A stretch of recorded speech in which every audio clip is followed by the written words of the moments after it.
조윤선은 대한민국 변호사이자 18대 국회의원을 지닌 정치인이다. 박근혜 정부 당시 문화체육관광부 장관, 여성가족부 장관, 대통령 비서실 정무수석을 지낸 인물이기도 하다. 하지만 대한민국 사상 최초로 구속된 현직 장관이기도 하다. 조윤선 학력은 서울대학교이며 동문인 박성엽 변호사와 결혼했다. 평소 귀여운 이미지 때문에 은근 남성 팬들이 많이 따랐다. 하지만 법정 수감되면서 그녀의 생얼이 언론에 노출되었다. 여자의 변신은 무죄라고 했던가? 생얼이 공개되면서 조윤선 성형전이라는 키워드가 생겼다. 사실 그녀는 성형을 하지 않았다. 단지 화장이 잘 먹는 도화지 같은 얼굴이다. 조윤선 전 장관은 그간 극심한 스트레스에 시달렸는지 체중이 많이 감소한 상태로 보였다. 헬스한 얼굴로 취재진 앞에선 조 전 장관은 그를 둘러싼 취재진을 가까스로 뚫고 빠져나갔다.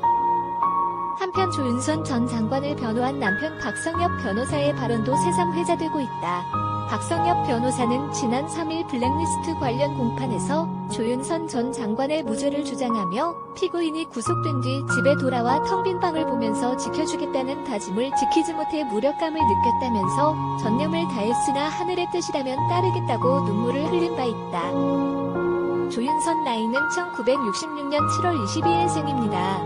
서울 출신으로 배우자 박성엽이 있습니다. 조윤선 학력은 컬럼비아 대학교 로스쿨 법학 석사입니다. 2011 국회 보좌진 선정 올해의 의원 여성의원 우수상을 수상했으며 2016 제49대 문화체육관광부 장관을 역임했지만 문학의 블랙리스트로 징역 6년을 선고받았습니다. 조윤선에게는 최초라는 말이 많이 따라다닙니다. 그만큼 유능한 인물이었던 것이지요. 김앤장 법률사무소에서 사법연 수원 출신 여성으로 최초 근무했으며 우리나라 최초로 대통령 비서실 정무수석으로 일하기도 했습니다.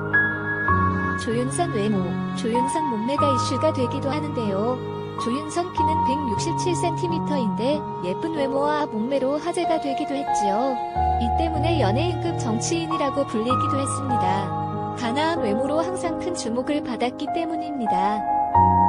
조윤선 집안은 상당히 좋은 편인데요. 조윤선 아버지 조용섭은 서울대 농대를 졸업했으며 나중에 회사를 나와서 동성그린이라는 골프장 관리 업체를 차리게 되면서 큰 재산을 모으게 됩니다.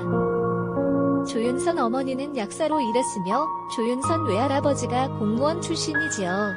그런데 조윤선 재산과 관련하여 아버지가 물려준 재산이 나중에 문제가 되기도 했지요. 국회의원 시절 공직자 재산 등록 당시 보유하고 있던 주식 일부를 등록하지 않았기 때문입니다. 그리고 아버지로부터 땅을 상속받기도 했는데 상속을 받으면서 증여세를 회피하기 위해서 위장매매로 신고한 것이 아닌가 하는 의혹을 얻기도 했지요. 조윤선 집안은 상당히 좋고 재력이나 재산도 상당했음을 알 수 있는 대목입니다. 주로 야당 의원들이 의문을 제기했던 부분은 조윤선 후보자와 그의 남편 박성엽 김앤장 변호사 이번 돈에 비해 신고한 재산이 너무 적다는 것을 지적하더군요. 더불어민주당 안재근 의원은 2002에서 2011년 총 10년 소득액이 부부 합산 142억 세금을 제외하고도 95억 원에 달하는데 2011년에 신고된 재산이 51억으로 44억의 차이가 난다면 재산 신고 누락 의혹을 제기했습니다. 정말 예상보다 상상 이상이죠. 남편과 단둘이 저렇게 벌다니 월급만으로는 불가능해 보이는데 재테크 수단이 대단하네요. 더민주 전병헌 의원도 1년에 7억 5천만 원을 썼다는 이야기인데 너무 큰 돈이라면서 국민 정서와 너무 동떨어지고 안 맞는다고 지적하죠.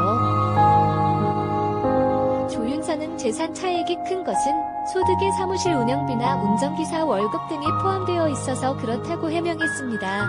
어느 자리를 가도 후배나 동료에게 베푸는 것이 생활이 되어 있어 저축을 못했다고 하네요.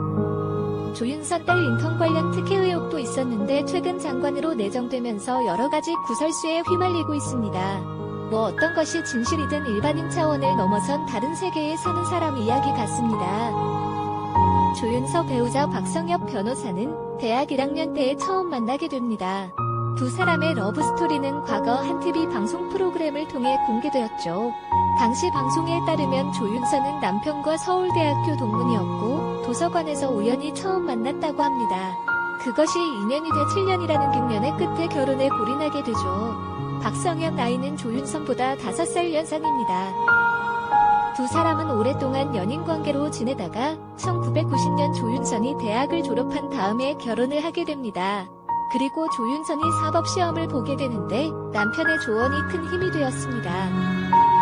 조윤선이 변호사가 되고 정치계에 입문한 것은 남편의 영향이 상당히 컸는데요. 남편이 사법연수원에 들어갔더니 의외로 여성이 많았다.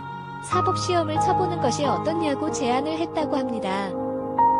조윤선은 서울대에서 남편을 만나서 남편의 조언에 따라서 사법시험을 공부했고 이어서 김앤장법률사무소에서 일까지 하게 됩니다. 조윤선 이혼, 조윤선 재혼과 같은 연관 검색어도 있는데요. 아무래도 조윤선이 문학의 블랙리스트를 주도했다는 이야기가 나오면서 여러 논란과 루머의 대상이 된 것 같습니다.